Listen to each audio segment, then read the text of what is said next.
everyone, my name is Alena Goco. I'm the founder of Soapymania, the soap factory mom. And today I have a very special guest. This is Alena Tatarinova. She's the founder of a new startup. And I would like to give everyone an example of how to start a business and how to be brave and how to be a woman entrepreneur.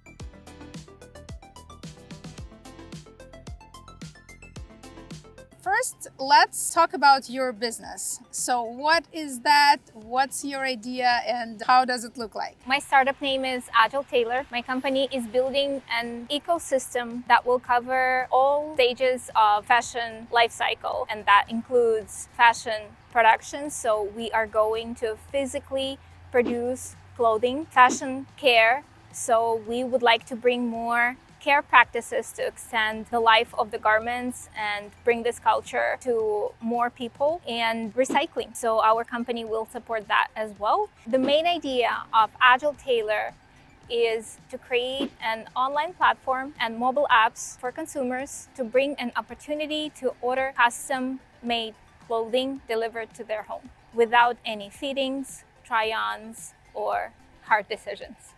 It sounds very big, so let's talk about like little details. Why is this different from hiring a private, tailor? It's going to be easier for you, so you won't have to go to a tailor. You don't need to plan your time on fittings, unnecessary communications, hard decisions, fabric purchasing, and so on.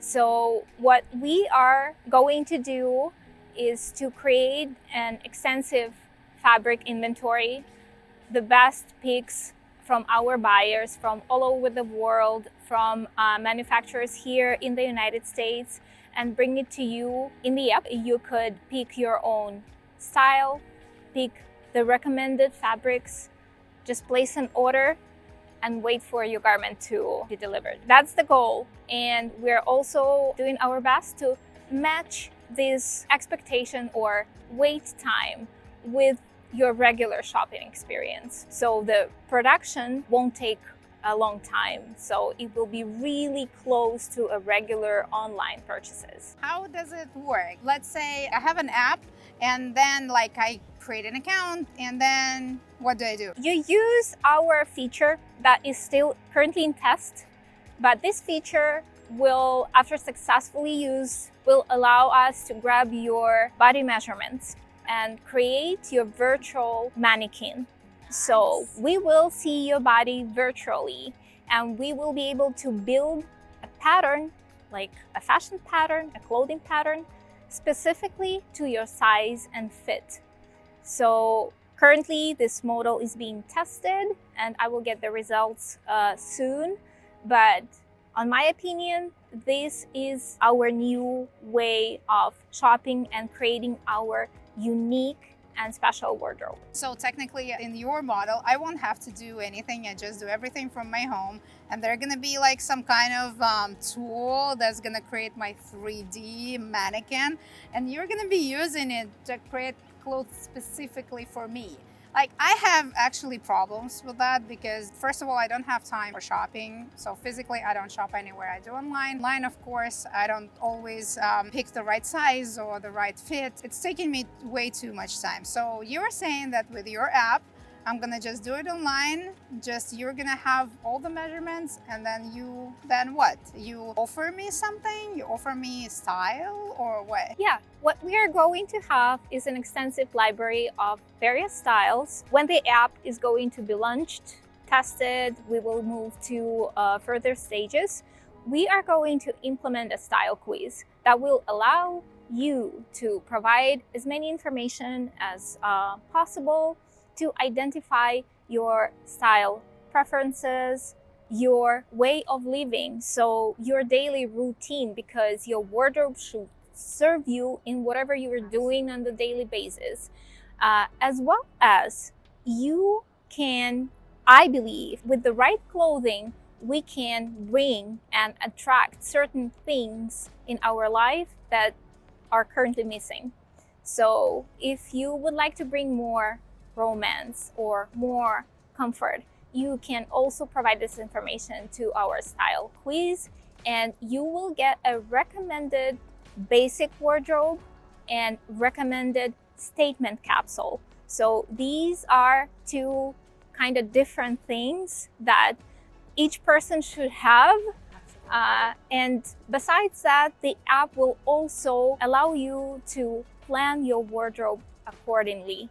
Without buying everything at once, you can plan just understanding what season you live in, what environment, so what is the part of the year that is full of different events, so you would need more statement clothing, for example, to attend some weddings or parties, birthdays, events, or like business networking.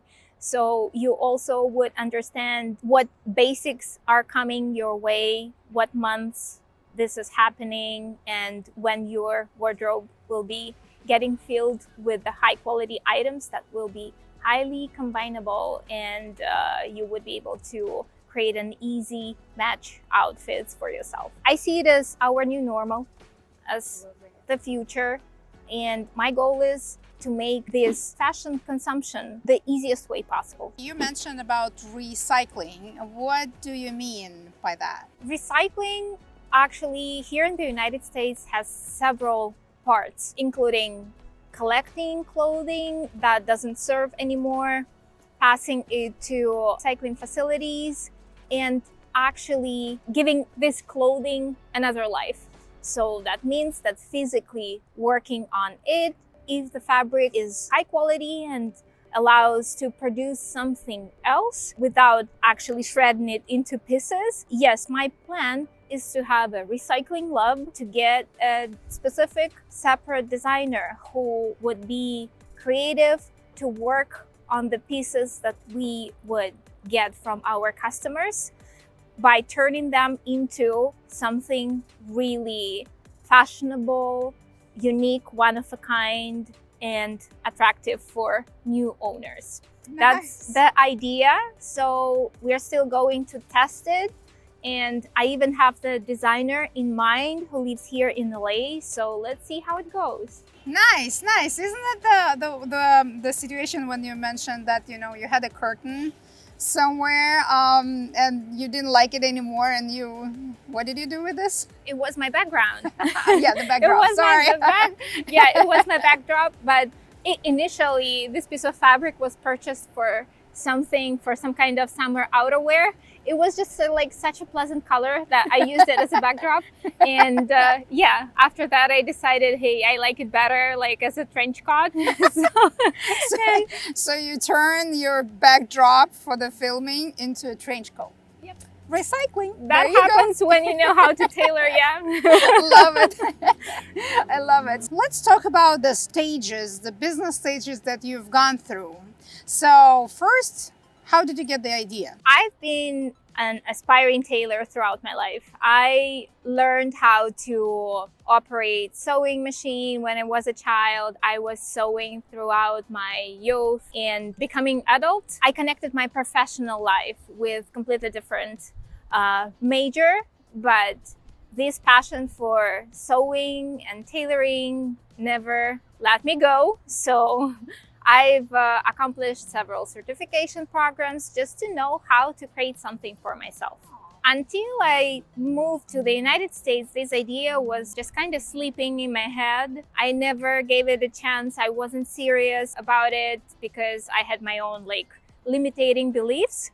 So here, when I moved from customer service sphere to technology field, I realized how mobile technologies, how current really progressive new features can bring your idea to a huge amount of people. So that kind of made these little tiny seed growing in my head. I tried to attract a partner. I was super scared to start doing something on my own. I thought, I cannot rely just on myself. I need a partner, and I will be more motivated. I will be supported to keep generating these crazy ideas. I talked to two people from Tailoring Network. offered them a partnership, expressed my idea, and I got straight no from both of them. So that made this idea sitting in my desk for another couple of years or so. And I kept working in technology and learning the mobile experience, product management side, then a little bit of marketing side. And in the past year, I do remember it happened in December, I realized I am not sleeping well because this idea is disturbing me. I cannot think of anything else besides this project because I never gave it even like a tiny chance. And I started talking to people about it. I actually tested the minimum viable product. I've created it and tested it like 2 years ago without any intention of testing it.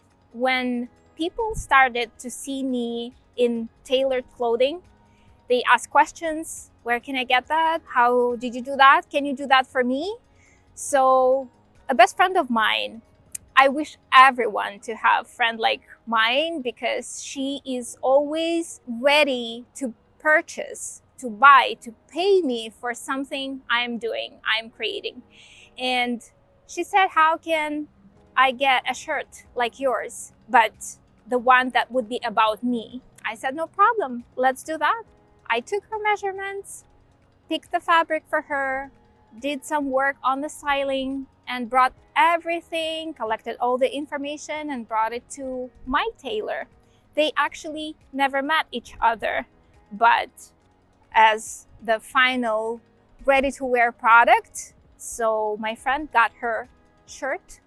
So physically she got it from me, but it was produced under my management. Nice. So yeah, these happened for the first time a couple of years ago, and even then I never thought this could be something. Past winter, I announced everyone in my closer network that I am going to take orders for custom-made clothing. I started doing actual steps towards opening my studio, testing the business model I had in mind, and I started to meet with legal specialists, tax specialists, just having conversation about how is this possible, what are goods, what are services, what I will be responsible for, how much does this cost. There is a myth, limiting belief that you need, when you have a business idea, you need funding right away. If you don't have it, so you cannot start. There is a huge amount of work that needs to be done before you start to spend money. Yes, I love it. I actually see three big ideas here. First of all, we all were scared and we didn't give it a chance. Just because, oh my God, I'm not capable, I'm not ready, I'm not enough, I'm not this and that. So we all have been there. That should not stop us. So the second is have a circle of supportive friends, because the network is everything. Stick to those who believe in you, who supports you, who always on your side, and who are gonna be with you along the way. And the last one is what you said, that you don't need money right away. I'm completely agree with you that you don't need money from start at all. So this research already gotten into stage where you're about to register your company. You're about to set all the legal states and everything that you need to do to operate as a company already. And she still didn't have the funding at that time. What was next? The next stage, I got into some kind of mastermind group. So I paid to be included in some mastermind group for 1 month, where my intention was to keep working, to get support, even from people who really might know nothing about the subject I'm working on, or they don't understand what this project is for. But they are in the group and they also have an intention to get their questions answered, and they're ready to give some support too. And after a month in this group, completing different tasks that the facilitator generated for me, that the group actually suggested me to try, I got my angel investor. So he was there in the same group, and he was observing my way of thinking, my actions, the way I completed my tasks, and the spot I brought my idea to the end of the mastermind. When the mastermind was over, I got my first angel investments. There you go. See, that's exactly another point that I was talking about. Once you have an idea, once you set your mind on something, your brain starts working towards finding solutions. Once you ask your brain or yourself a right question, like even when you sleep, you come up with some kind of ideas. This is the example. So Alena, she went to a mastermind group with one intention.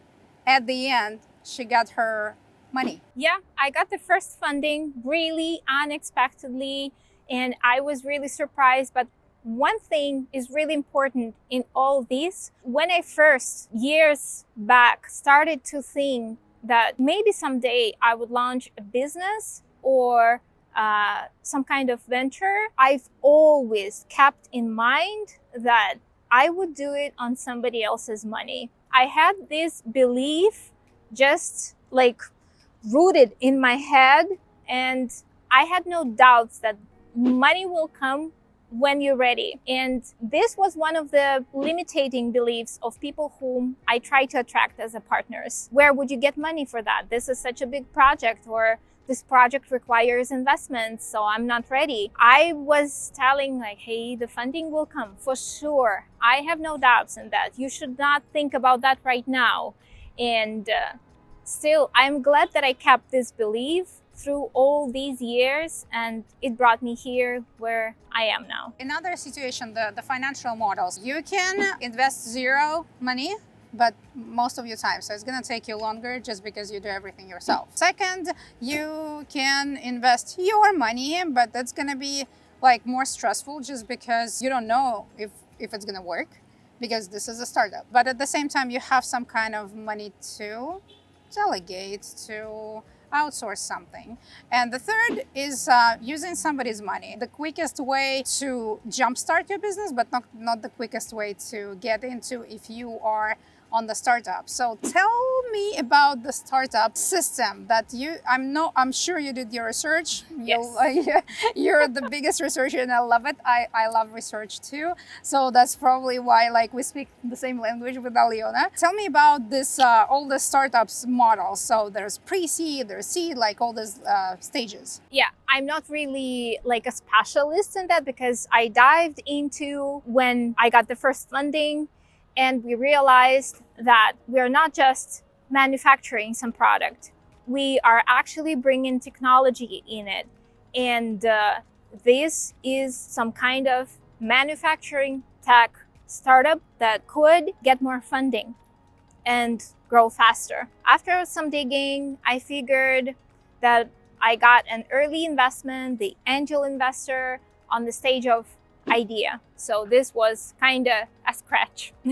After several months of research, decomposing each and every process in our business into tiny particles, we understand what are the hypotheses we need to test, which we are going to test first, what is the market for the product we're going to launch first, and we packed it into a pre-seed stage. So what pre-seed stage, in my understanding, means you do understand all the processes.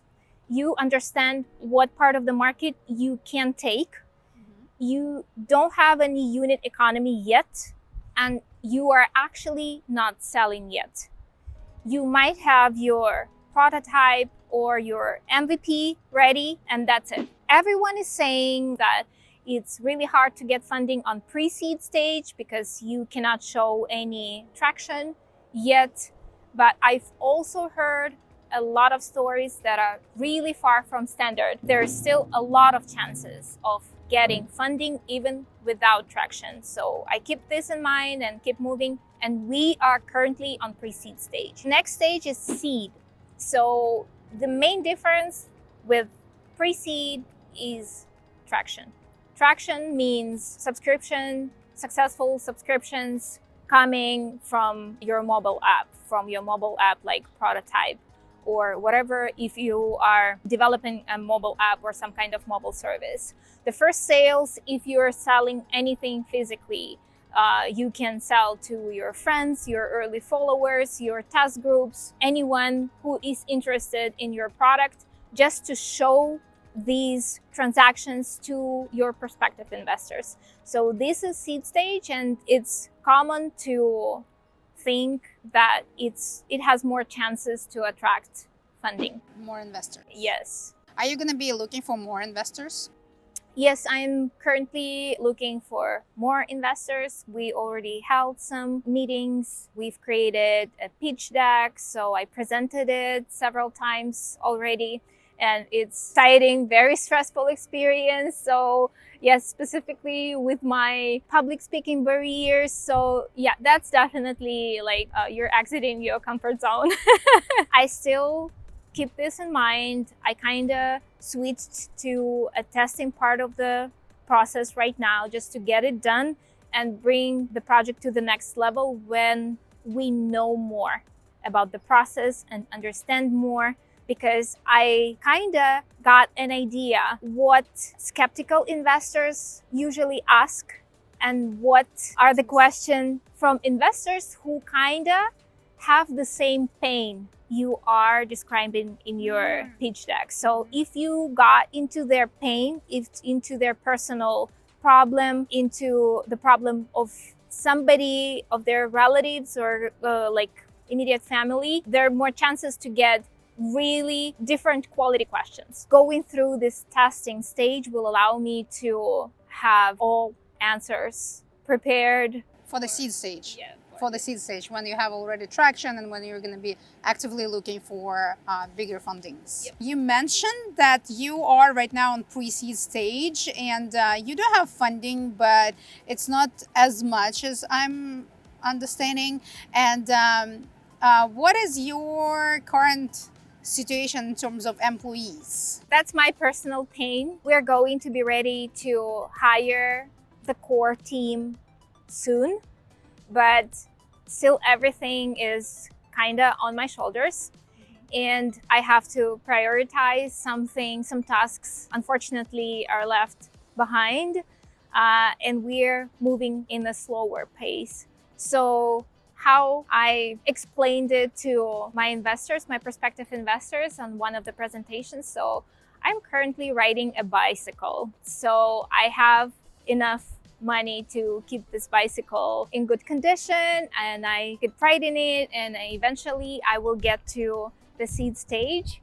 But the right investment will allow me to buy a car and to develop my product faster in more efficient way with the help of other professionals. So that's the goal. Most of the people think, I don't have money, that's why I cannot hire. But here is a perfect example when she has some kind of funds, but she still does everything herself. Not everything, but most of the things herself.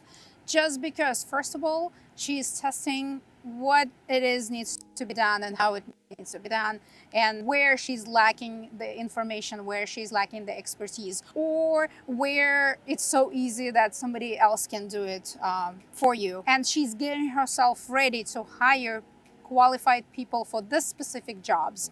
And once that's done, it's going to be more efficient, it's going to be quicker, and it's going to be working like a well-oiled machine. But again, you need to start learning how to ride a bicycle before you move to a car. There's like both sides. Of course, you take longer time, but at the same time, you're building a system, the fundamental part of your business, like the base of your house. So if the base is strong, if the foundation is strong, if it's like legit, if it's all well planned, then building walls would be quicker and easier. That's probably the most uncomfortable thing when you don't have business experience. So as a business owner, you need to completely understand all tiny part of the process, each and every stage before you start delegating it to anyone, to hire anyone. you need to understand what qualifications should this person have to do this job. So the other uncomfortable thing of business ownership is about being honest with everyone and saying, I don't know anything about it. And it's okay to not know everything. This is something I was adjusting to during the first 2-3 months. When you hire somebody for a consultation and you start your conversation like, hey, I need help with this and that, and I do not know anything about it. Could you please tell me more? Can I please learn from your experience? So, and you have to learn a lot, for sure. I agree with the part that you need to learn a lot, just because you need to assess exactly the type of the employee that you're going to hire, and you need to see what qualification this person needs to have. But at the same time, it's impossible for you to learn all the aspects. That's why you went to a lawyer, right? And you came and you said, I know nothing, and please tell me everything that I need to know. And I've heard that you had several meetings with the same lawyer just because you learned some part, then you start digging more. Okay, now I don't know this. Now I don't know this. I've been doing business for 5 years. I still feel like I know nothing. So most of the time. I have another question. What is your big ambitious goal or dream or idea about this business? To grow this project nationwide, to give people a great choice, a new normal. You're going to be given so many workspaces, right? So that's going to be true. Because the idea is similar to Uber. Alena is going to be outsourcing the tailor job to experienced tailors that are going to be doing it at home at their own comfort. Yeah, that's the next stage of testing cycle, because first we're going to test the production first. We need to know what exactly we need to produce high quality clothing, and we will have our in-house team of professionals. And the second step, to start giving these orders to a local specialist who work from home, who have their own tailoring studio, who have their own business but would like to expand it. Yes, this service that Agile Tailor creates is going to become eventually as an Uber for tailors, and I am really excited about it. I am too. Thank you very much. It was very pleasant conversation, and I enjoyed it. Here in Santa Monica, we even got some sun today. Yeah. So spoiled today. Yes, we spoiled today, so it was meant to be. Thank you again. Thank you. It was great talking to you.